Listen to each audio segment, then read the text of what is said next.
Welcome, everybody, to the Wrigleyville South podcast. I am Chad. It is opening day tomorrow. I'm so excited. I'm hyped for this season.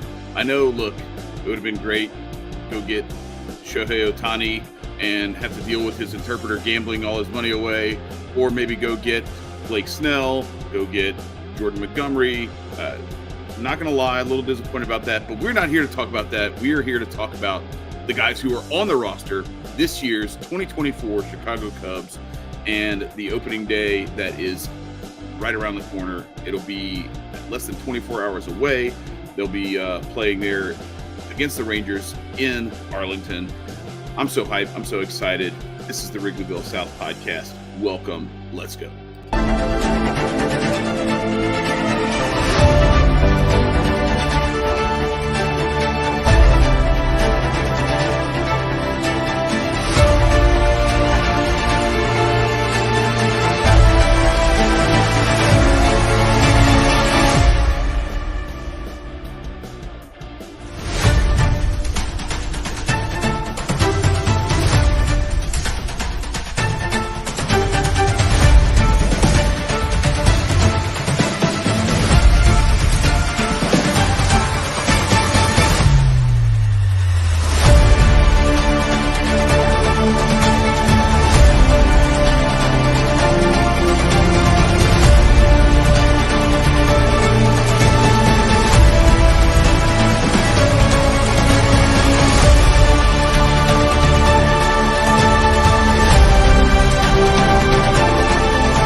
Let's go. Are y'all fired up? I'm fired up after watching that. Like a little mixture of some of those old memories. Like I grew up, I started, I'm from Louisiana, from Baton Rouge.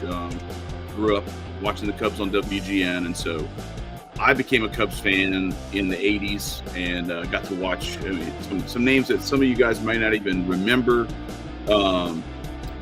Gary Matthews and Brian Dayette, Bobby Dernier, guys like that.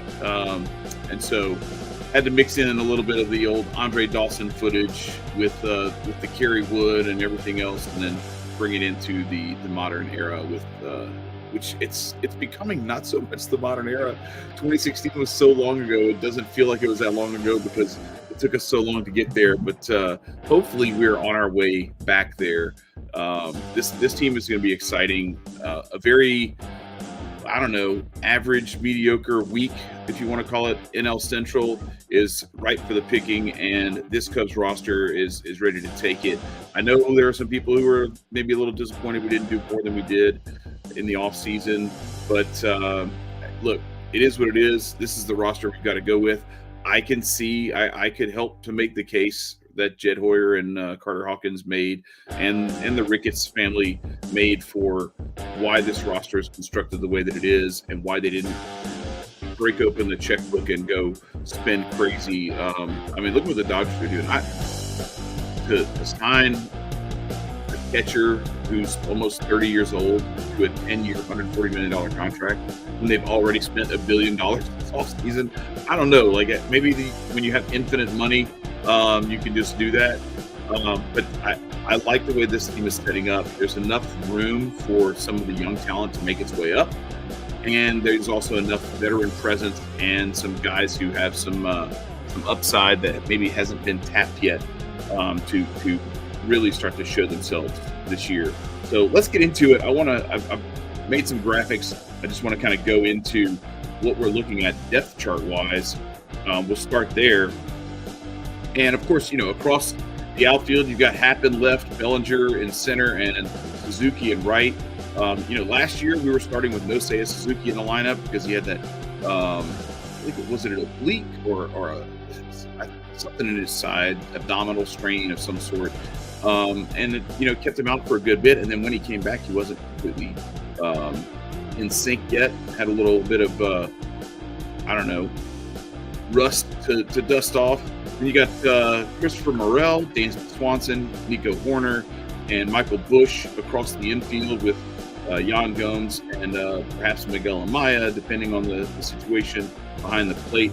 Justin Steele, your opening day starter, but with Kyle Hendricks, Shota Imanaga, the new addition, and Jordan Wicks and Javier Assad rounding out the rotation while we wait for Jameson Tyone to come back from his injury, which I don't think it should last too long, maybe like a start or two.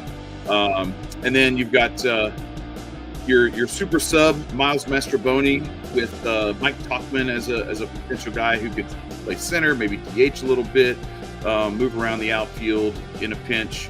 And, of course, we've got Garrett Cooper, who made the team this year. There are a lot of people who just kind of saw that as like a foregone conclusion.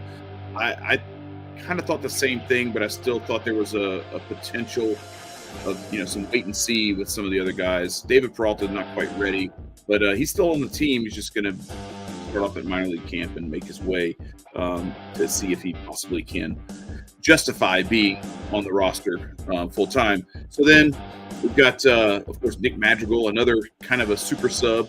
Nicky Two Strikes getting things done there, and that's kind of your bench there is those guys, your starters, Ian Happ, Miles Mastrobuoni, Ian Happ, Cody Bellinger, and Seiya Suzuki across the outfield, and then Morel, Swanson, Horner, and Busch with Gomes behind the plate. But then, look for Miguel Amaya to kind of start to break out a little bit this year.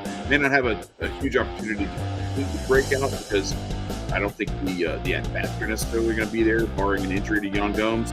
But that outfield is solid and returns everybody from that outfield. A really good defensive team. The only question marks you have are we're not sure about Christopher Morel at third base.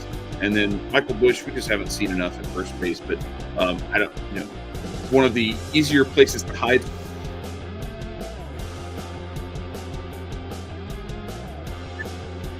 first baseman. So, and then you've got Garrett Cooper, of course, who can fill in there as well. So, going to the rotation, this I think had the potential to be a strength if they add one more arm. I still think it is a strength. I just think we're going to have to rely a little bit more, maybe on some of those young arms to get the job done. That bullpen though is going to be really interesting. Adding Luke Little, having him make the active roster going into opening day is kind of a big deal. Like I thought perhaps they would let him start the season off at AAA and perhaps go with some more veteran arms, but I think Craig Counsell liking what he's seeing with the lefty. Now you've got two lefties in the pen, and then you've also got Mark Leiter, who kind of acts like a lefty, even though he's a right-handed pitcher. Does really well at controlling and keeping lefties down. He does a really good job at that. So I just wanted to do a little bit of a compare and contrast, because there's a lot of people who are complaining that this is the same team as last year. Basically, they let Stroman go and they only picked up Imanaga, and all we did was we re-signed Cody Bellinger. Didn't really do anything to get better. Well, you picked up Garrett Cooper, you picked up Michael Busch. There are some things that are different, and then I want to show you the 2023 roster. Nelson Velasquez, shout out to Nelly. Wish he was still a Cub, but he's not. But he was one of your backups. Seiya Suzuki, again, he was on the IL. We had Trey Mancini on this roster and Eric Hosmer. These were your guys who actually were like starting most of the games to start the season. You had Michael Fulmer, Brad Boxberger, and Michael Rucker. Some of those guys. Keegan Thompson was up with the team back then. Jan Gomes was a little dinged to start the season. So you had Tucker Barnhart and Miguel Amaya to start the season. Kyle Hendricks was hurt last year. I had forgotten about that. He had that capsule tear that he had to work through and get back 100%. So he's back and ready to go. A lot of these guys who we were relying on last year, and Patrick Wisdom starting at third base. I think if you really think about it, so like Patrick Wisdom is a good guy to have come off the bench as a pinch hitter, maybe, come off the bench or start a game in a pinch when you need him to. But having him be your everyday third baseman was just it. The strikeout numbers and the times where he made poor contact. I mean, he was one of those 3 true outcome guys. Like, it was strikeout, walk, or home run, and really the walks were not nearly as much of a true outcome as we would like to see. That strikeout rate was insanely high, and so like I look at it that way. Like, look, this is an improved roster when you have the solid guys, in that outfield and across that infield to start the season. And I think an improvement. I've really liked what I've seen in the spring out of Michael Busch and Garrett Cooper. So I think we're gonna like what we see there. And then I want to go back to the 2022. Let's go all the way back. And man, look how this is rough, guys. We had Ian Happ, Jason Hayward playing center. Suzuki was just starting as a Cub, as a major leaguer. Patrick Wisdom, Frank Schwindel, Frank the Tank. I love Frank the Tank, but come on, guys. Like, let's be real. This was not a playoff contender lineup here. Drew Smiley was in the rotation. Alec Mills was in the rotation with Keegan Thompson getting some run. Wilson Contreras behind the plate. Yes, granted, that was an improvement offensively, but not defensively. And then look at that. You had Nico Horner at short and Nick Madrigal at second, with Jonathan VR kind of playing that super utility role. And you had Wade Miley and Andrelton Simmons, who never really got off the ground.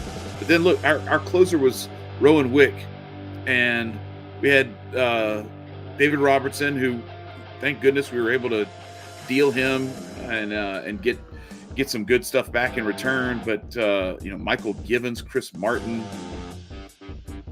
Daniel Norris, Scott Efros, Jesse Chavez, who, by the way, is back. He's still a major leaguer. He's still getting it done. So shout out to him. Love to see that. But I just want to show like the progression of how this team, and they've done all of that while building this farm system up to where you've got some dudes, like some legit dudes, who are ready to go and take it to the next level. You've got guys like Ben Brown, Cade Horton, Matt Shaw. Get ready, guys. Like, he's going to make a splash this year. And then you still have PCA and Alexander Canario, Kevin Alcantara.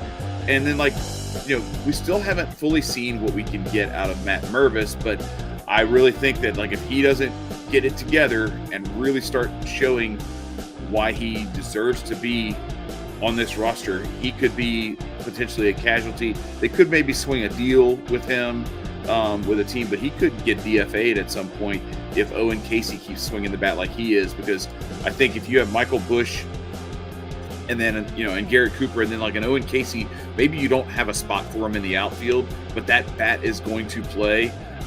I could totally see him becoming an option at first base. And then you have this little revolving door of guys who could play first, DH a little bit, maybe play a little outfield when necessary. And so that really, really excites me. Having those arms that are right there, right on the edge, right on the cusp of being ready to be big leaguers, and then also having those big league ready bats as well. They're just not quite. I think it's a good idea. Some of these guys haven't even gotten any AAA at bats, or maybe only a handful, like in the case of PCA. Handful of AAA at bats came up to the majors, probably prematurely, but it was a bit of a necessity at that point. But I think you give them an opportunity to actually do their thing at the minor league level, build a little bit of momentum. And then when they're ready to hit the launching pad, you bring them up to Wrigley and let them go to town, let them get the job done. So I'm really excited about this roster. This is going to be a fun year. And look, the one thing we haven't even really talked about is Craig Counsell, the Cubs manager. This is actually, I don't know what to expect. I got to be honest. How much of a role did David Ross play in some of the things that maybe we wish we could have seen go differently the last couple of years? I love Rossi. David Ross, Grandpa Rossi is always going to have a spot in every Cubs fan's heart. because the 2015-2016 run-up, those are two of the most magical years ever as a Cubs fan. If you don't believe that, I don't know what you've been doing as a Cubs fan, or you just aren't a Cubs fan. But David Ross was a critical part of that, managing that pitching staff. I remember watching, I was in D.C. back in 2015 for the National Series, and we were sitting right behind the bullpen, and Jake Arrieta was warming up. It was a game that, like, it was supposed to be a lot earlier that day, and multiple rain delays pushed it back. It didn't start until really late, like I want to say like 8 or 8:30, something like that. And so, like, you know, they're getting ready after multiple ups and downs, and just hearing the way that Rossi handled Jake Arrieta in that game and the way what he was talking about, it was just, anyway, I love David Ross, so I'm never going to say anything negative about him, outside of, like, I think maybe he was a little bit in over his head.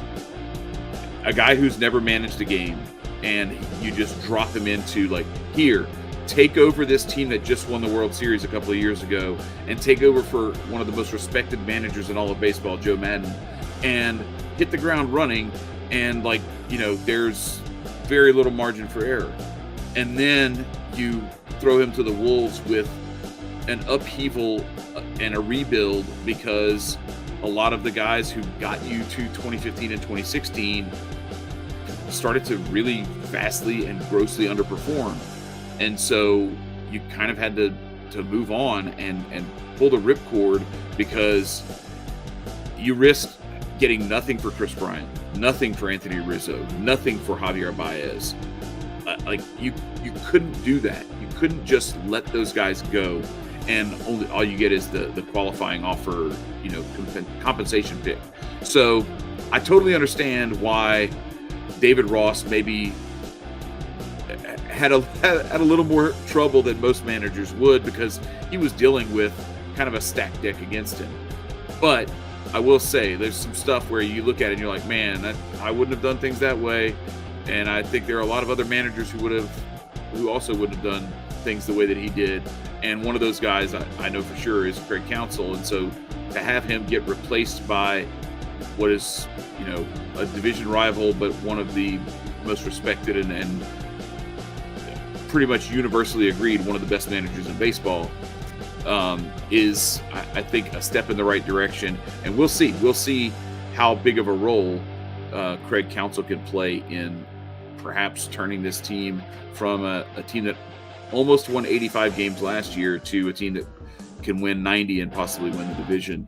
I think they should win the division. I think there's enough talent on this roster, and there's enough talent in the farm system that either those guys are going to step up and play big league, get big league at bats and big league run out in the on the field, or those guys are going to be available to be dealt, or they're going to, because there's so much depth in the farm, there's going to be some guys who, like earlier this year where you had Jackson Ferris and you got the deal for Michael Busch.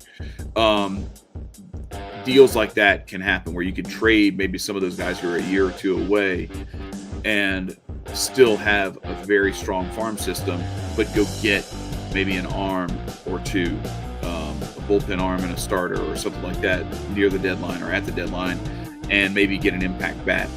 There's enough stuff that you can do to kind of mix and match based on what the need is. And I know it's disappointing that there's some guys that we saw get some deals. I think Blake Snell was out of the range. Obviously, Shohei Ohtani was outside of the range. Yamamoto outside the range. But to get Imanaga for as cheap as they did, and to make some of the other little moves around the edges, the Michael Busch deal, getting Cody back, go and get Hector Neris on a one-year deal, like these kinds of things make it to where they're set up, and I'm not that disappointed. I would have loved to see them get Jordan Montgomery on a deal like what he signed. That would have been amazing. Didn't happen, and we'll never know what exactly went on and why we weren't the team, why the Cubs weren't the team that pulled that off. But the moves that they did make, I think, set them up to be in in position to see, like, okay, which way are we going with this? Does this team do enough to justify pushing some more chips in the middle at the deadline, or does this team justify maybe pulling back and not necessarily selling off, but maybe loading up in a different way? Because that's where you could do something with, like, a late inning reliever who's on a 1-year deal, like a Hector Neris, or maybe somebody who you got a little bit more time on his deal, like a Merriweather, or somebody like that, where you could make a deal and go bring in some more talent. There's a lot of different ways you can go with this. I don't think that's the direction they're going to be going. I think it's going to end up being the former, where they see, like, okay, this team is close. They're right on the edge. And some of these guys, I think Christopher Morel could have a really good year and justify, and I think Michael Busch as well. Those two corner infield guys, I think, could surprise a lot of people. So just be ready for that, because I think it's coming. And so what do we do at that point? Do we push and go try to get a bat, or do we go get an arm? Because the other part of this is, what we haven't seen yet is, like, what if Jameson Taillon pitches like he did in the second half? What if Shota Imanaga pitches like we've seen him? Like, I know he's got knocked around a little bit in the spring, but I think dude has like 30 strikeouts in 19 innings or something like that. It's something crazy. I'll have to look it up. But there's some potential there. And, like, what does Kyle Hendricks do fully healthy finally to start a season?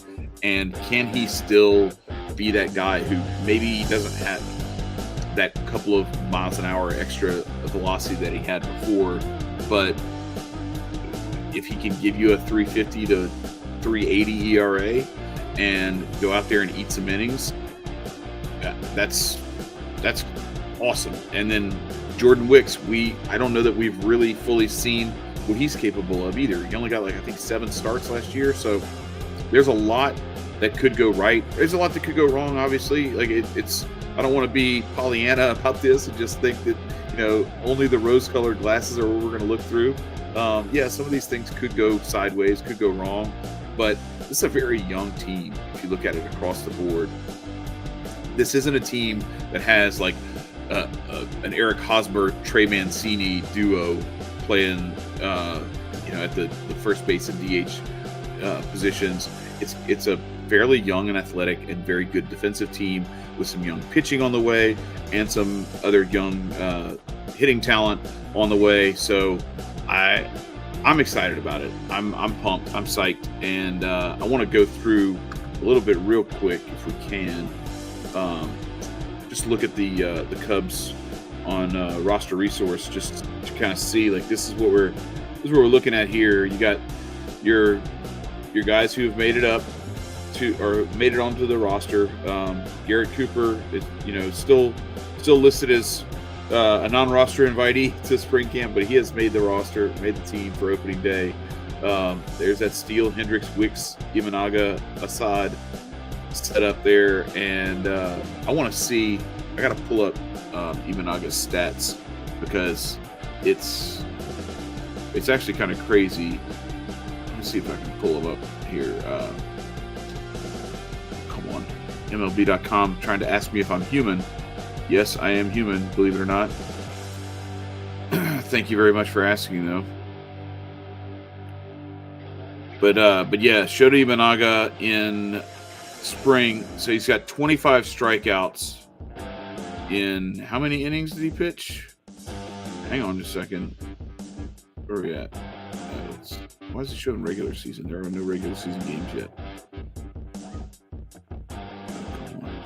All right, so yeah, he has 12 2/3 innings pitched and 25 strikeouts and 3 walks.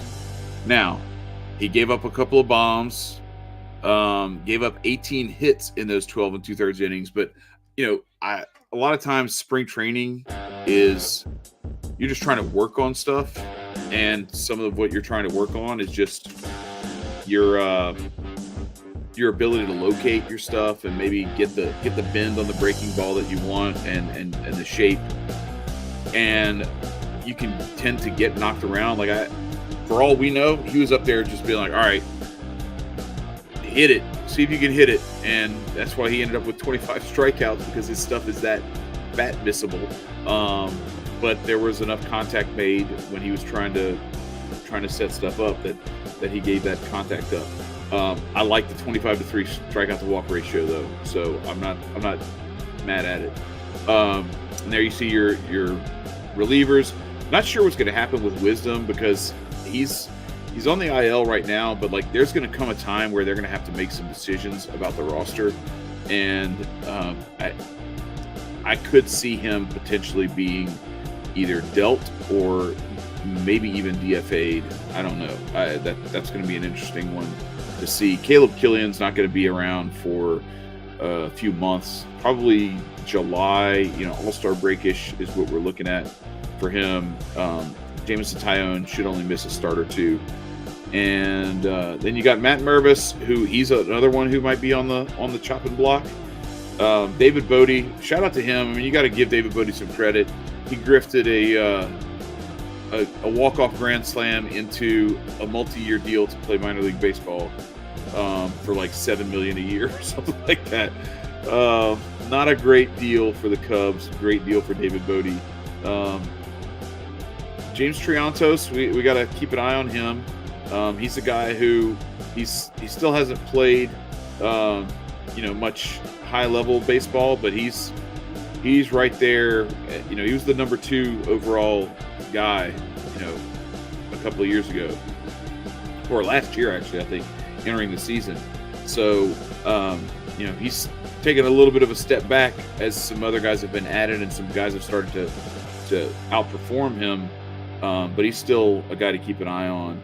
And then of course you have Matt Shaw down here,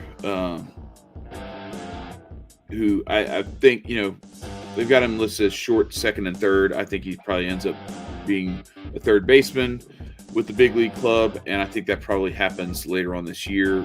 It all depends on how things go with Christopher Morel and Michael Busch, like how that ends up going. Like, does Matt Shaw get the call up? Does Owen Casey possibly get the call up?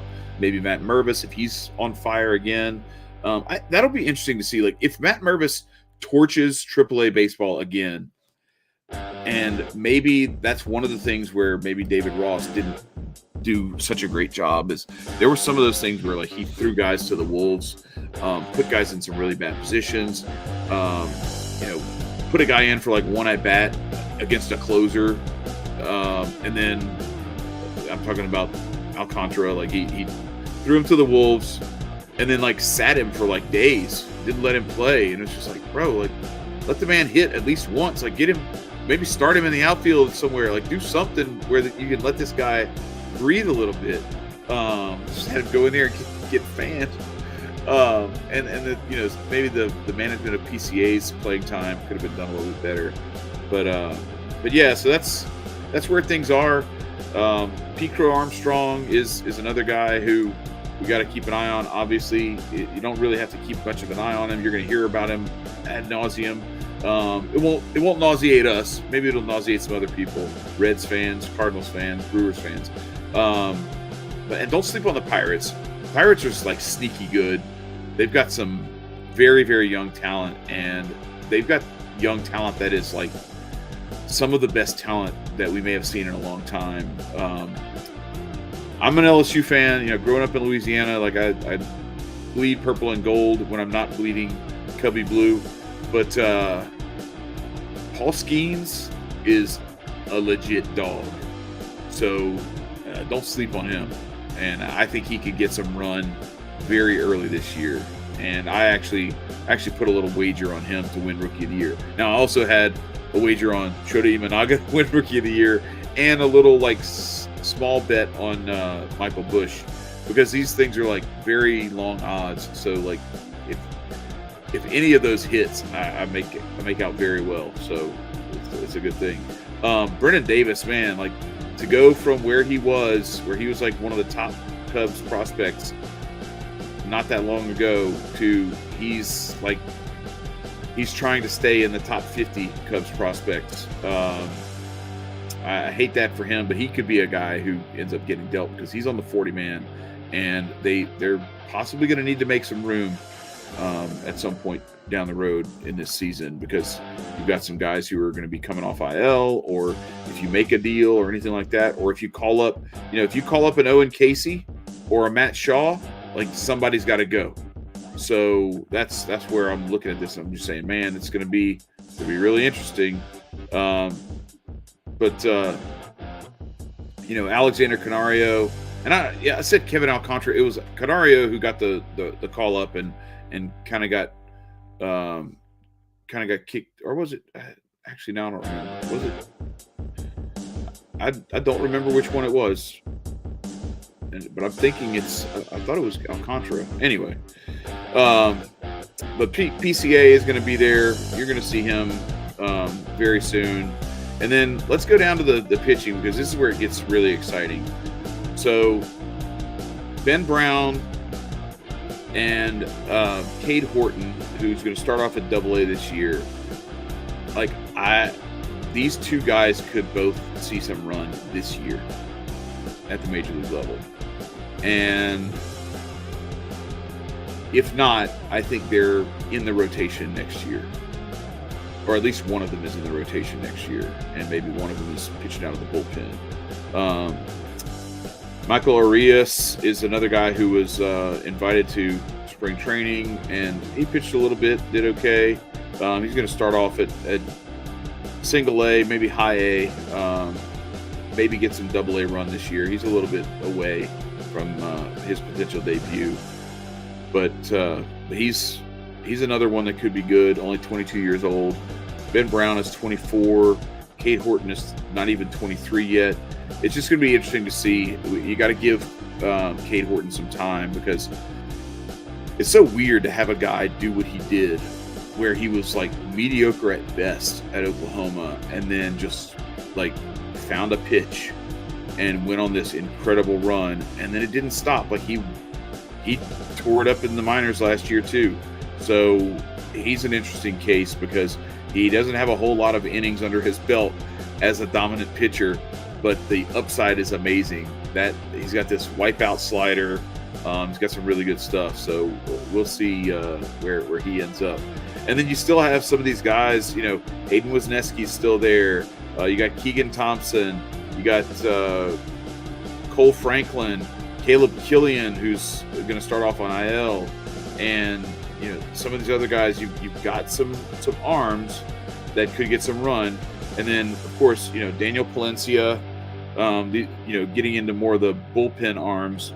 Palencia has just some really flame-throwing stuff. Cam Sanders, another guy. Ethan Roberts, Brad Wick. You got a lot of these guys who are, they're on the minor league roster. They're not on the 40-man, but they could make a push to be on the 40-man. And that's why I was saying, you're going to have some injuries. You never know who is going to end up possibly warranting a stint on the long-term disabled list, or IL, whatever, the 60-day. And once you do that, that frees up a 40-man spot. And that gives you some time to kind of have that roster flexibility temporarily until you're ready for, when the only time you have a problem is when everybody's healthy and you have 42 guys and you only have 40 spots. Then you got to DFA somebody. But as long as you have like a guy here or a guy there who might be dinged up, maybe is dealing with a longer term injury, you can stash them on the 60-day and have that roster flexibility. And so that's where the Cubs are right now with Caleb Killian, especially because he's given them that flexibility. So anyway, that's it. I'm really excited about tomorrow. I'd love to see what you guys think. Just go hit the comments below and give me your thoughts on what you think the Cubs record is going to be this year, whether you think the Cubs have a chance to win the division, how you think some of these guys are going to do. I think Justin Steele is going to have another run at a potential Cy Young Award again this year. I've said it before, I think this team reminds me a lot of the 2015-2016 run-up where you had that, like last year was kind of like a hybrid between like 2014 and 2015 where they were close but they weren't quite there yet. And Justin Steele reminds me a lot of Jake Arrieta in that era. Now, perhaps not as dominant, but I think he has the potential to go from like being a guy who was talked about as a possible Cy Young guy to actually being a legit contender who, instead of finishing 5th, finishes in the top 2 or 3 in the Cy Young voting. And if he can back up what he did last year with another big performance, things bode very well for the Cubs. And then it's all about what they can get out of that bullpen, and if they can do enough with their starting rotation to not overtax that bullpen like they did last year.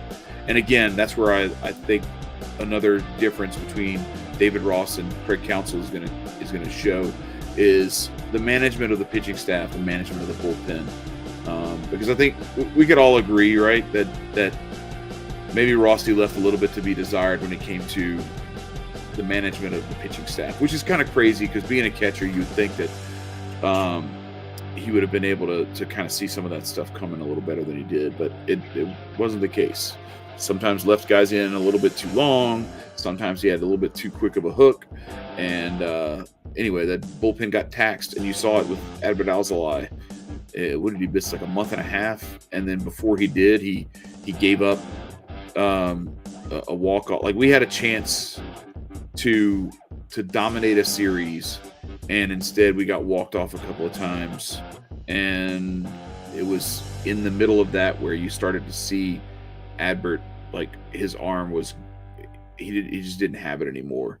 And it wasn't until like maybe a couple of weeks left in the season before he actually came back and was himself again. And at that point it was probably too late because so much other damage had been done, and they had coughed up that lead in the last week and a half.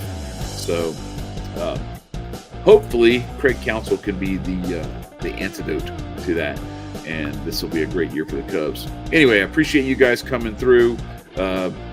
One more time before we go, I want to give you guys a chance. So we always talk about baseball and the golden era, and a lot of people look back at the 90s and 2000s, the steroid era, as possibly the most fun era in all of baseball. I don't disagree. Back in the day, like 3 years ago, I had another show that I did with some friends of mine, and here's a little snippet from that show, because I think there's a way to bring back the steroid era without the steroids. Here we go. Best time in baseball was when Barry Bonds, Sammy Sosa, and Mark McGwire were hitting the leather off the baseball, and it was going 600 feet into the crowd. There's a long one to right field. Forget about it. This one is headed for New Jersey. Bring that back and talk baseball top. That's all I'm going to say.